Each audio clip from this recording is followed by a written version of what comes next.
welcome back to Life Enrichment with Hank Ballinger.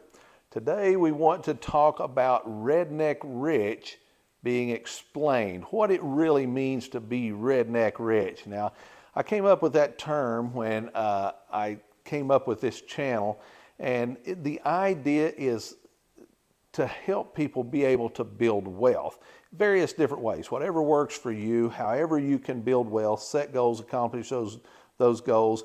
What works for you to become redneck rich? That's the idea, to make life easier, to enrich life. That's the idea of life enrichment. We want to be able to help people enrich their lives. So I want to go over today and really break down a little bit, in as much as we can, in about 15 minutes, about what redneck rich actually is. So we want to go through that. But before we get into that, again, thanks for those who watch the channel. If you can, hit the like button, subscribe to the channel, would be great. And encourage as many people to watch and just tell them about our channel. We would greatly appreciate the help. Now, what does it mean to be redneck rich? Obviously, most people know who Jeff Foxworthy is and know you might be a redneck if jokes. I've even thought about maybe coming up with some of those about, you know, you're redneck rich if this or that. And there's a lot you could do with that. Don't want to know about infringing upon any copyrights or anything. But you could write your own. Whatever you came up with, however you could become wealthy and live very low, way below your means, and as those means go up, keep raising your standard of living then. And we're going to go over that in some detail here. So first of all, what does it mean to be redneck rich? Well, obviously, redneck kind of has a connotation to it. Maybe some of you remember Deliverance, when the little boys playing the banjo, and you get the idea that that's what a redneck is. Not really so much that, as it is just the idea that you're getting control of your finances, you're getting control, and you're going to keep your standard of living down while you enhance or build up your wealth, the amount of money you have coming in. So doesn't mean you don't have all your teeth, doesn't mean that you're literally, you know, living way up in a holler with about 50 coon dogs, and you just sitting on your front porch with a shotgun all the time. Doesn't mean anything like that. So let's go through here what the idea actually means. Now, first of all, let's say you have a job. Now, work with me on this, and because I always use real estate, we're going to look at a person who possibly builds their wealth in real estate for our example today. So let's say that you have a certain job, whatever that job is. Maybe you're a teacher, maybe you're a policeman, maybe you're a firefighter, maybe you're a factory worker, maybe you're a barista. I don't know what you are. It doesn't matter. This principle will work. This principle will work. Now, it's similar to Dave Ramsey's, because Dave calls it baby steps, but he encourages you to pay everything off and then maybe start building wealth. But generally, he says you do it through the stock market, investing in stock. Now, I would tend to disagree with that idea, and I would say you get into debt, and you get into good debt to get out of bad debt. Now, it's not for everyone, and it is risky. I'm not a financial advisor. I give financial information, not financial advice. I throw it out just like a teacher. It's not saying every student will get it. But let's look at this. So let's say you have a certain job. Let's say you're maybe a factory worker or a policeman or a firefighter, teacher, whatever. So you have your daytime job. This is what you do during the day. But you say, you know what, I don't always want to do that. I like what I do, but I don't always want to do that.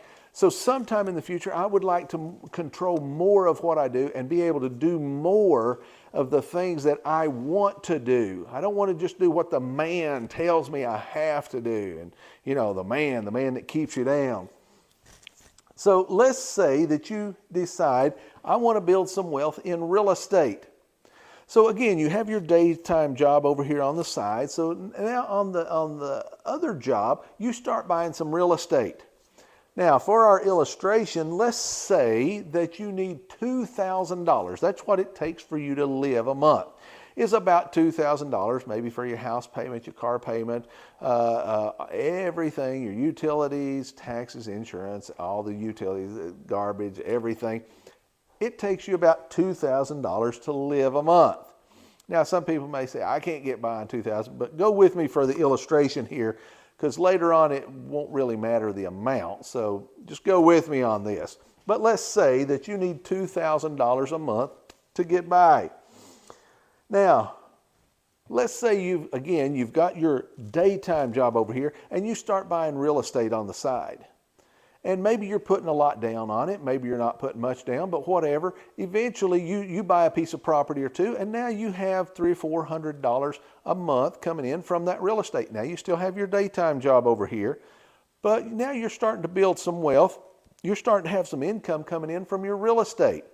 Maybe you got $300, $400, $500, and then you buy some more real estate. Now you're up $600, $700, $800, and you keep buying that real estate. Eventually, you equal the amount of money coming in on your real estate with the amount of money you have on your day job. You know what you can do now?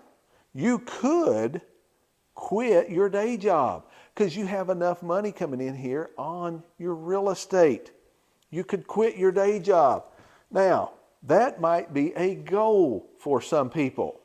You get enough wealth coming in on your sideline job that it can supplement, and not only supplement your daytime job, but it's equal to, it doesn't just supplement, it's equal to. Now you can quit your daytime job and focus all of your energy on your wealth building. Now, let's say you continue to buy that property. You just continue to buy that property. Now you have $2,000 coming in a month, and then you buy another piece of property. Maybe now you have $2,200. Maybe it's a small house or something. Then you buy another piece of property, and now it's $300 more. So now you're at $2,500. Then you buy another piece of property. Now you've got $3,000 a month. Now remember, it only took you $2,000 to live on. That's what it costs you to live, $2,000 a month. Now, I want to go over something in a little bit more detail, and I call this the funnel effect. Now, that's a phrase that I coined the phrase. It's just what I call the funnel effect. Now, let's say, again, it cost you $2,000 to live. To be truly redneck rich, you keep your standard of living at $2,000. Remember, we said you got your income up to $3,000, but your standard of living stays at $2,000. Now you're starting to save money. Maybe before you never could save money. When you just had a job and you just had $2,000, but when you're working for another guy, he's always telling you how much money you can make. You can't just go in and say, listen, I want to double my income. When you're buying real estate, you could double your income in time. You could quadruple it, or 10 times, or 20 times, or 100 times. Whatever you decide to set and achieve those goals. So let's say that you're bringing in $2,000 a month, but you've got your income, your expenses are $2,000, but you've got your income up to $3,000. Remember, to be redneck rich, you keep your expenses down here. Your income can go anywhere above that. To be redneck rich, you keep those expenses down. You don't start spending everything you make. That's what so many people do, and they lose their wealth because as their income goes up, so does their standard of living. But then eventually what happens is they start living on more than their income is. They make the mistake. So you don't want to do that. To be redneck rich, you keep your expenses low and keep your income coming in and going up. Now, let's say you had $2,000 a month coming in and your expenses are $2,000. But then as you buy that real estate, remember, you now get that amount coming in up to $3,000. Now you're excited because every month you're saving $1,000. That's half of what it costs you to live. Do you realize in 2 months you could save enough to pay a whole month's expense? And in 4 months you could save 2 months. Now, let's say you go and you continue to buy more real estate and you get your income up to $5,000. Keep your expenses at $2,000. Now you're saving more than you're spending a month.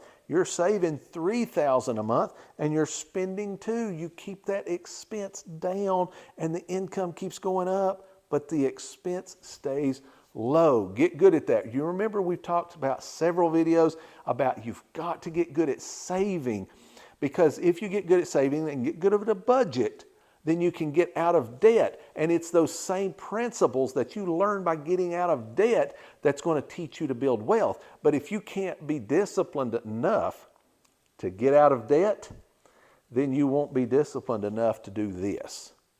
But if you can be disciplined, get out of that debt, keep that expense low and keep that. Now, we had you at $5,000. You're still living on $2,000 a month. Now let's say your income, you keep buying real estate, you made a big buy and your income went from $5,000 to $10,000 a month. You've got $10,000, but you're only living on $2,000. That means every month you're putting $8,000 back to buy more real estate.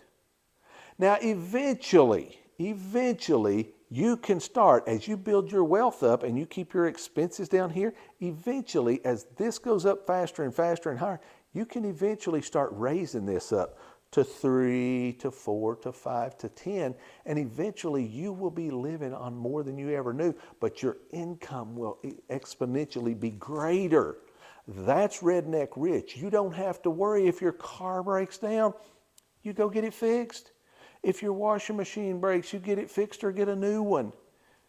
If something happens, you take care of it because you have the means to do that. Now, if you notice, I call this the funnel effect. Now, why?